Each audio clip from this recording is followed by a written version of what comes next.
So today we're going to be looking at some Advanced Dungeons and Dragons, the Player's Handbook and so on, and a couple of other little things.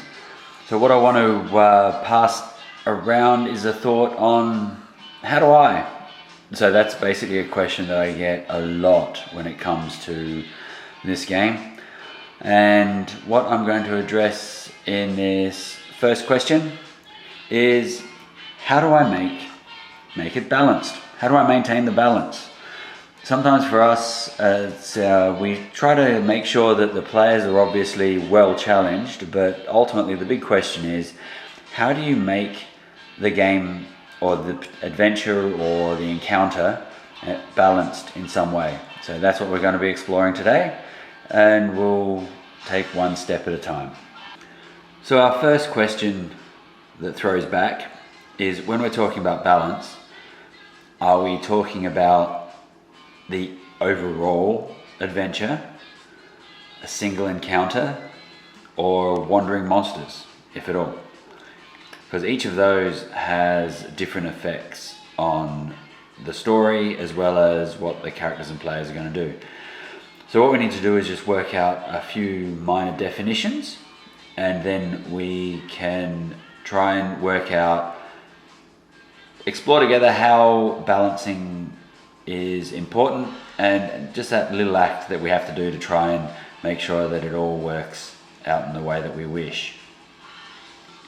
This chart here, which is an important chart, is actually one of the few charts that doesn't have a name. But what you see here is the range of levels that are on that separate the monsters or the encounters, and then the amount of XP. So when we talk about a level 1 monster, we're talking about a monster that's up to 20 XP. When we're talking about a level 4 encounter, we're talking about an encounter that's got roughly between 150 and 250 XP. So how that changes things is that, for instance, you might have a single orc of 14 XP, but 10 orcs is 140 XP. So at 140 XP, that takes 10 orcs up to a level 3 encounter. So what we'll try and do is keep that in mind for each different encounter, but that's good for encounters. But now we just got to roll it back one more definition, because we'll be talking about the levels of monsters and the levels of the encounter, and this is what we're referring to. From a Gygaxian point of view, when he talks about a party, he's talking about 2 to 5 characters that are inside an actual party.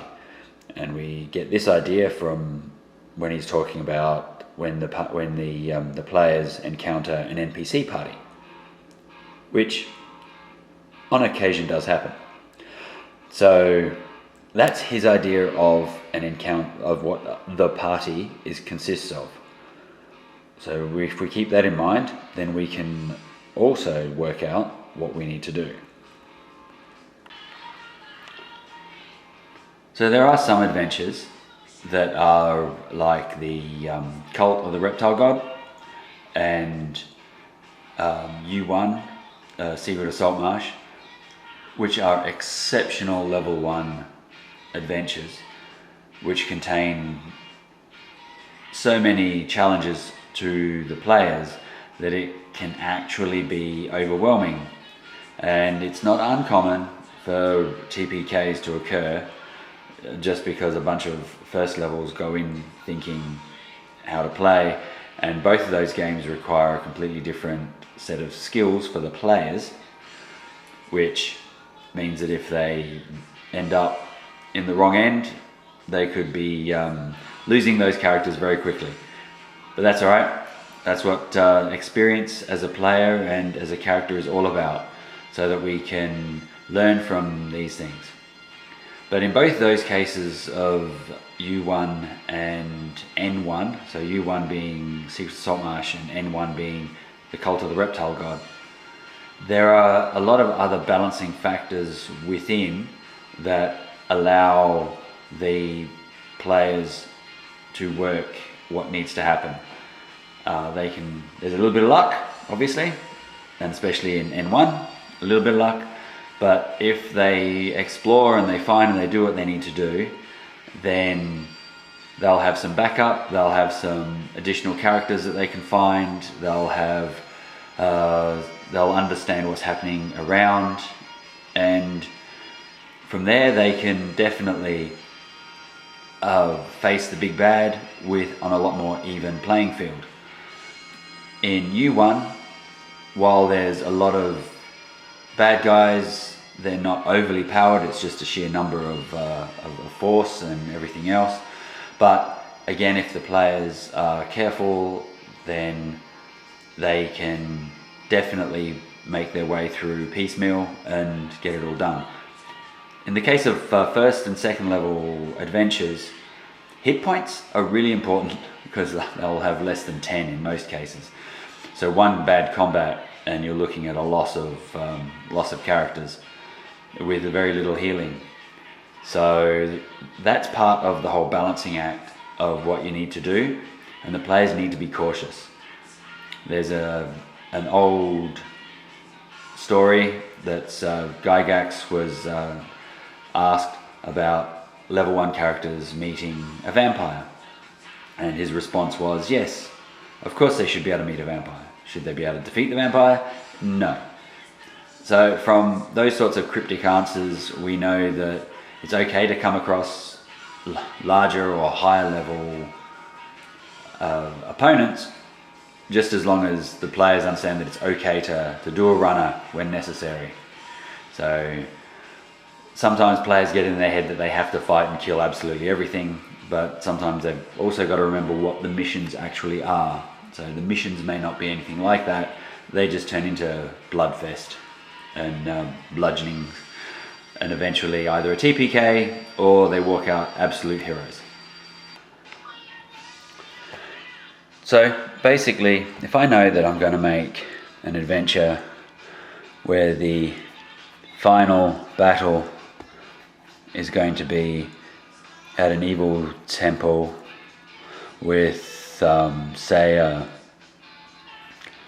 third level cleric of an evil deity that's trying to, let's say, sacrifice people within the town, and they've got to do it by a certain time frame. So whether it's full moons, that's a good one.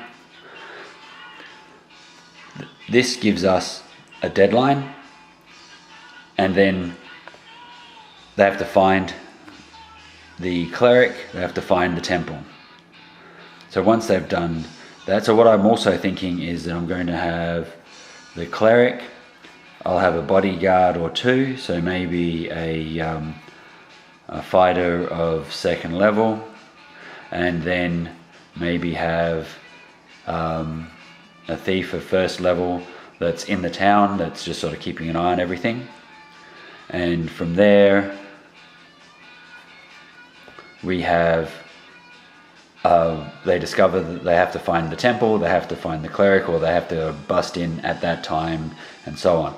So we just break it all down from there. And so we might have that encounter. Another major encounter might be, say, like a mini boss fight with the fighter and maybe even the thief, so that with the idea that they're going to escape and head up to there. So fighter plus thief. So the thief is in the town, and inside the town the thief runs a little bit of the cult or the religion. So there might be 2 or 3 followers who are just normal people. There might be, say, somewhere, so like 8 standard sedentary or active, just say standard humans, 0 level, and they are the body men to this guy. And then you've got him who sort of has a dotted line reporting to second level fighter, who's the big ruffian. And whether he's in the town or whether he's just slightly outside, like lives at the lives at the camp and then comes in, but they might find that out, and then we have all of this. So this is essentially my process for working out how I'm going to run an idea between myself, and how the players will not see this, obviously, but in my head I know that when they enter into the town, or enter into the village, or enter into the area, we have this sort of hierarchy and these events. So on the full moon, this is happening. We also know that this cleric's obviously kicking up a fuss because that's why the players are there, or they just happen to stumble into the town and find that there are people that get kidnapped or missing or whatever. And we might also give the 3rd level cleric, maybe via a scroll or something, just say 2 to 4, maybe 5 skeletons, just as a bodyguard, or just sort of hanging around, and so on. So by giving a time frame, the players know that they're roughly within a handful of days. That also gives them time to get a few points of healing up if they need to. And at low levels, everything should be based around where their healing points are. So if they start at full hit points, then after day 1 they could be at half. You want to sort of keep them at a certain level, say 3/4. So when they get to the final big boss fight, they're somewhere between half to 3/4 of their hit points, and hopefully there'll be a few spell slots left for the clerics and the magic user. Well, the magic user's obviously only got 1 spell, so if there are 3 days, they might keep sleep, they might keep magic missile or something else, but they've got to make that choice every single day, not knowing exactly what's happening that day. Clerics are kind of different. So knowing how many hit points the party has and the composition obviously helps, and as the DM you want to work with that anyway. But if you've got 5 characters, then essentially you're looking at potentially a fighter thief, a cleric, and either a magic user or a fighter magic user of some sort. 2, 3, 4. And we'll give another fighter, why not? We'll make 1 human and 1 dwarf, and then the fighter thief might be halfling. They might even just be a pure thief. Human or half elf, yeah, probably human because you want real cleric. And then the fighter magic user, elf, half elf. So you sort of then run through that. You know how many hit points it's going to be. It's going to be about 9 hit points, about 6 hit points, roughly that. So from there you can work out what an encounter will do, who's going to be hit. So if you throw in even just 3 orcs and 4 orcs against that party, or 7 orcs into that party, they're going to lose a few hit points here and there. And this is where, in balance, you don't have to just go with the numbers. You can reduce the damage. So give them short swords instead of long swords. Give them daggers instead of short swords.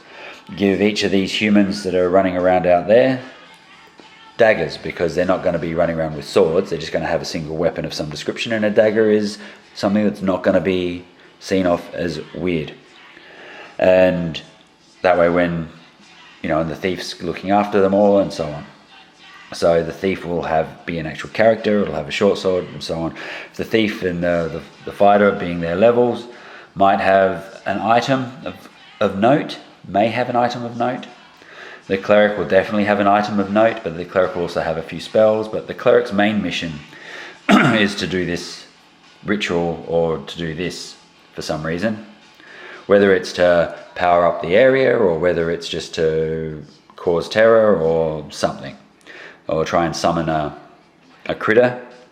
But we're not going to get to that point, because basically what we want to do is we want the players to stop that. So making up that balance, the trick comes when you deal with the wandering monsters. So that's why I quite often call them not so wandering monsters. and when the players go off and they're doing their own little thing and they upset something, and then suddenly they're going to get attacked by the thief, who's likely to come in as a back, like the usual thing. You still want to play, and depending on how smart you play these other NPCs will also affect how these players are going to be seeing the depth of the encounter. So if you think of it like from the point of view of a player, the thieves always want to come in with backstabbing. They always want to come in from the shadows. They're always trying to silently move around and so on. Fighters are always trying to thin out the herd and so on, come in with flanks, just weaken the party. At this point, to this level, all they want to do is weaken the party. They don't need to defeat them, they just need to weaken them, because if the party get to this part here where they're at the temple and the cleric is doing the mumbo jumbo with the ceremony, then that's where they'll be weak enough. They might be at half hit points or 3/4 their hit points, and so the dwarf and the fighter, the two fighters might be down to 3/4. They may have lost a few points here and there. The cleric and the magic user obviously can't afford to lose too many hit points, but once you get up to about here, they can. So basically, this is the part that's the prestige of the event, is knowing how to manage the hit point loss.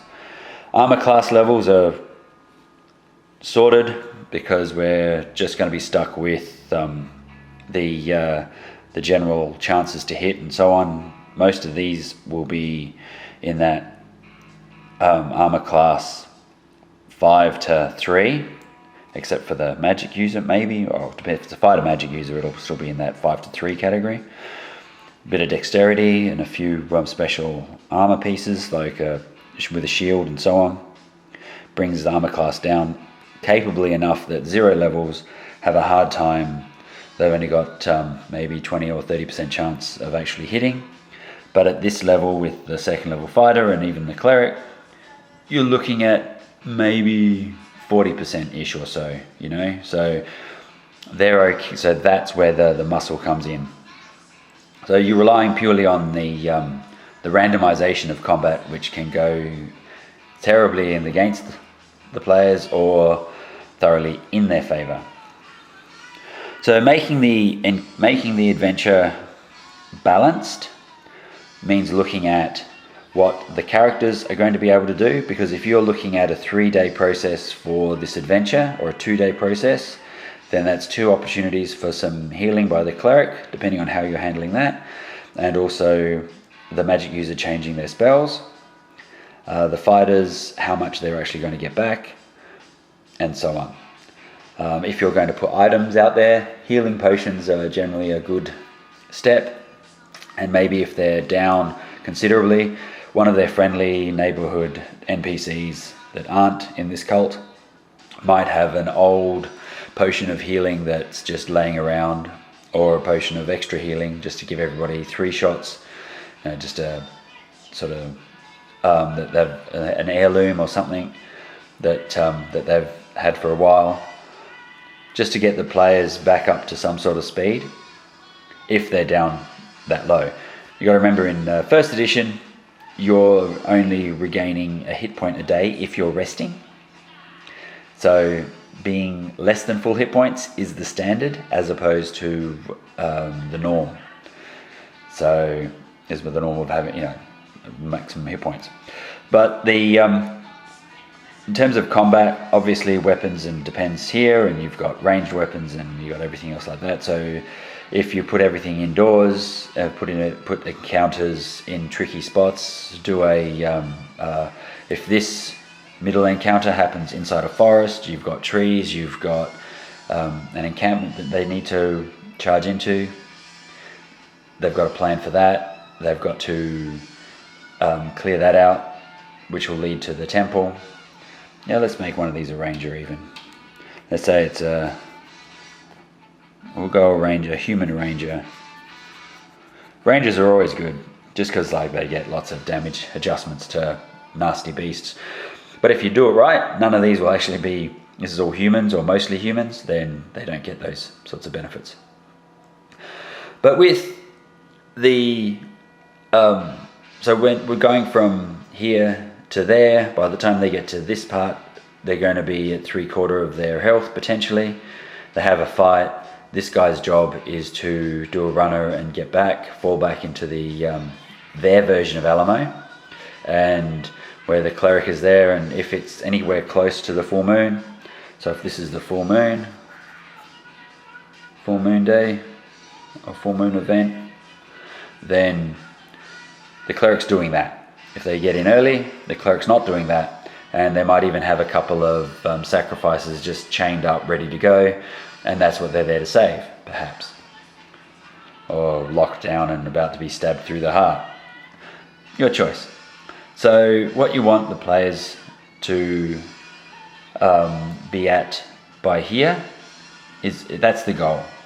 So the cleric at 3rd level is going to have like 15 hit points ish. It's going to presumably be in chainmail of some description. May or may not have magical chainmail. And so we're looking at the requirements to hit being in that 15 plus. If they've got strengths adjustments, then that's obviously going to adjust it, and so on. So you've got to, okay, so 25% chance to hit, 20% chance to hit. They've only got 15 hit points. 4 players coming through, there's 5 characters, a magic missile, or and so on, a sleep spell, which is going to kill everything. So depending on what, and that's the other thing, you just want to make sure that you do that. But I mean, with skeletons, the skeletons are going to actually be engaging with the players as well. So you might tone that down to 3, perhaps even, because skeletons are pretty rough and tumble. And then, as an adventure, they feel that they've actually struggled hard without feeling that they've been overly helped. And from there, they're able to just feel good about themselves and learn a few things along the way, hopefully. So when I'm planning my bit of an adventure, this is sort of what I'm thinking about and how I'm trying to work things out.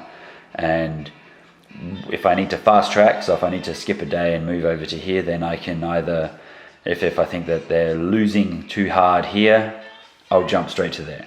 If I think that they're making it too easy, I might make this fight with an extra bodyguard or an extra couple of these 0 levels just as a bit of a guard. And then that might knock them flat just a little bit. Again, give them short swords or daggers, because you're not going to overly arm the hired help, even if they're religious fanatics. And just enough to be able to make sure that when they get to here, we can make sure that the fight is a good, solid combo. So in terms of an actual encounter, so because random encounters are different, obviously, just because they're, as they say, random. And one of the problems with random encounters is that you just don't always know how the players are going to be affected by it. The good thing with random encounters is that they can drain resources. So if your characters are resource rich, so they've got lots of hit points, or they've got a good solid amount of spells and scrolls or items that they can draw upon to use, then sometimes just the well-timed random encounter is exactly what's required to thin the herd a little bit, to just give them a bit of a shave on their resources and make it a little bit easier down the way. As Gygax stresses every single time he talks about random encounters, you don't want these to be the primary cause of your party demise. They're simply around. So make sure that you remember your morale rules, and when they start to run out, when they've taken a few hits, the creatures can do a runner and run away and scamper off somewhere, and it's okay. Because they're a random encounter and we don't really care about them. It's the planned encounters that we want to make sure that we keep the story arcs involved, and we can move from point A to point B. But here we're talking about the levels of the encounter. So at first level, we've got our 2 to 5 characters, and we're looking at this and assuming that this is obviously not for everyone, but he puts these in here so that you can use them and draw on them if you wish to use a random encounter without having to make your own tables. So they're relatively balanced though, in the way that they're put together. This one being the level 1, and you can see that there's quite a few things in there, which include the Ear Seeker. But orcs make up a good chunk, 11%. Human subtable, that's like just the other characters and other parties and things and so on. Goblins and such. So you're looking at 6 to 15 goblins equaling about 7 to 12 orcs.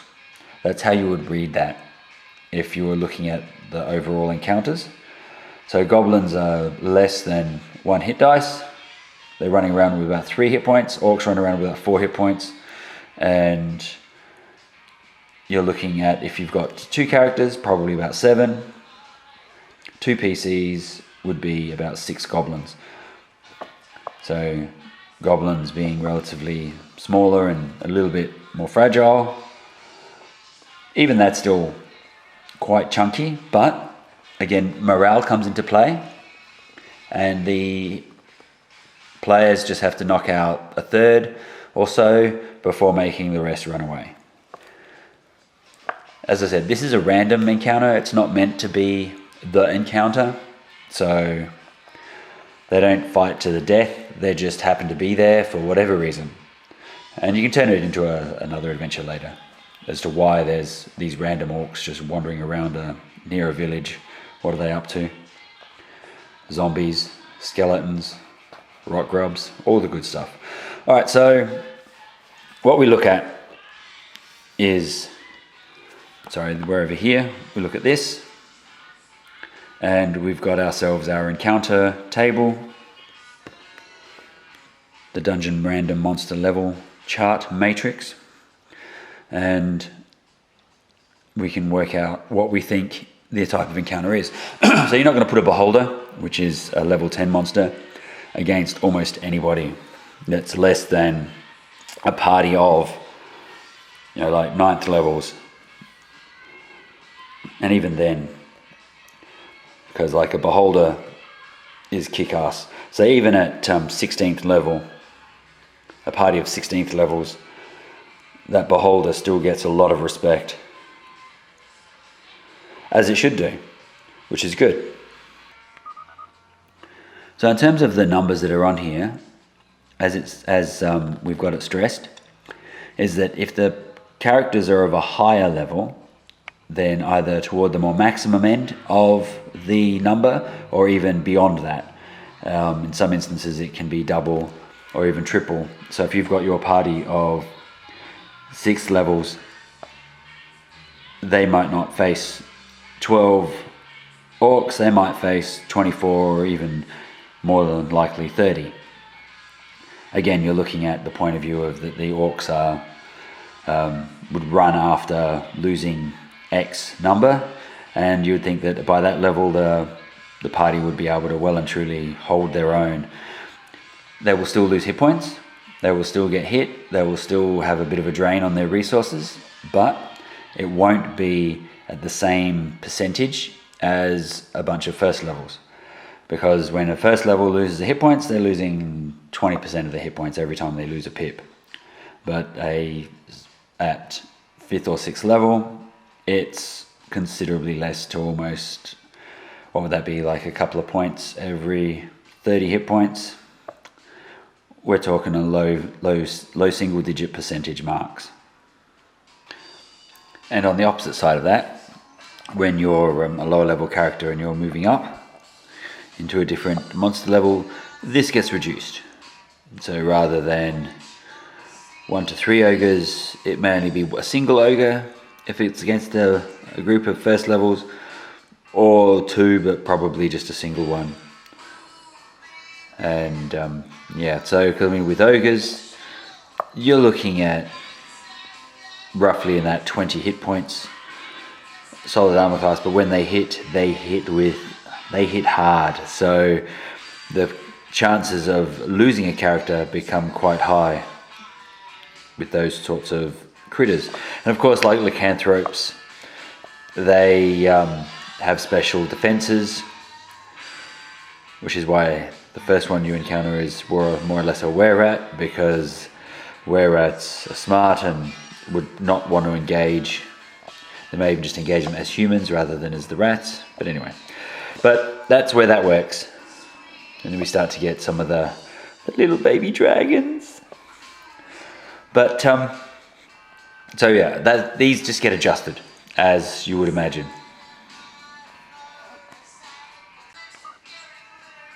So these are some of the characters we've made previously in other episodes. So armor class 8 with 8 hit points, armor class of 7 with 4 hit points, 4 and 7, armor class 4 and 4, armor class 10 and 7, and armor class 4 and 8.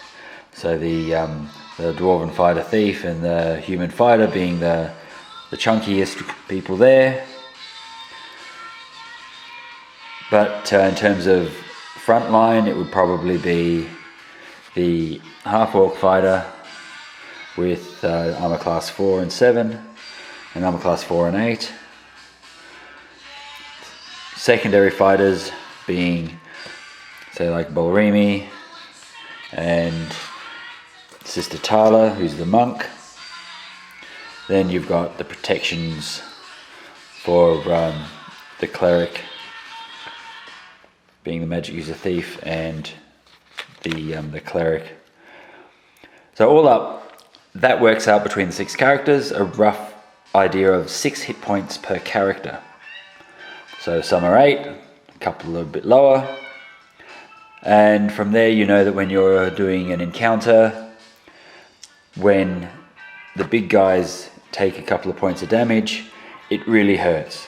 So this is when bringing back the weapons from D8s to D6s is a good thing, or even to D4s, because then it sort of gives people a chance without too much being given away.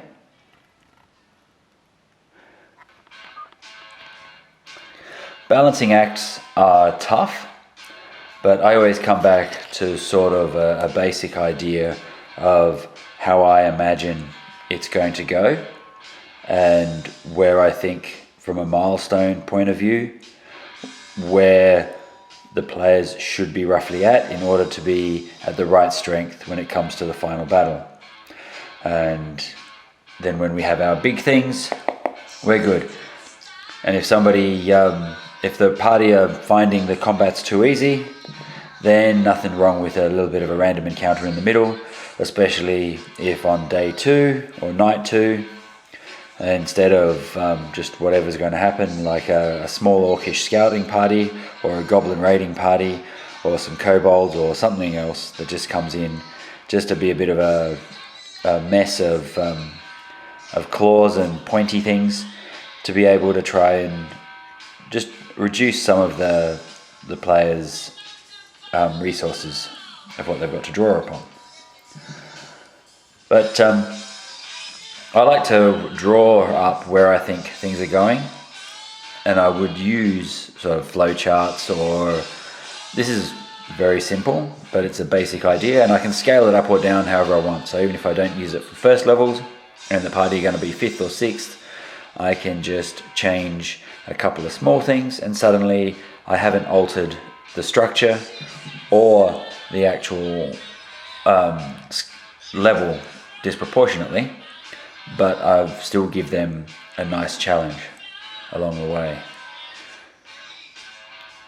So hopefully I've helped today with how do I make a balanced encounter, or how do I keep the balance. And for me, I find that something to look to is basic hit points, obviously, but the number of times that you can heal and the number of spell options. especially if you're a magic user, you're going to hold on to spells unless you know that you're going to be able to not have to use it later in the day. And depending on what that spell is, oft it's something like sleep, but it could be magic missile. The magic missile might be useful up here. Anyway, you guys will figure that the players will figure out a lot of these things without without a lot of DM intervention, which is good, because ideally that's what we want. We want the players to work out how to make these things happen. All right, so hopefully I've helped. I haven't confused the issue any further. It'd be interesting to hear how other people do try to keep the balance of an overall game, campaign, adventure, encounter, and what systems they use. So drop a line if you're out there. Now, if obviously, thanks. We've got the Patreon that's still up and running, which is good. Thank you very much for the supporters on that, and it helps keep everything flowing. We've also got some questions that we need to answer for some people, so I'm just trying to work out the best way of handling some of those. A little bit more rulesy based, but this one's a little bit more on the mechanics, and it's more of a case of what do I do, I suppose, as opposed to this is the best method. But for me, I just like to keep it visual in order to be able to map out where I think everyone should be. All right, well, thank you so very much. I appreciate everyone sticking around, and it's great that you'll like the content, and we'll keep up with everything, and we'll see you all again. All right, have a good one, folks.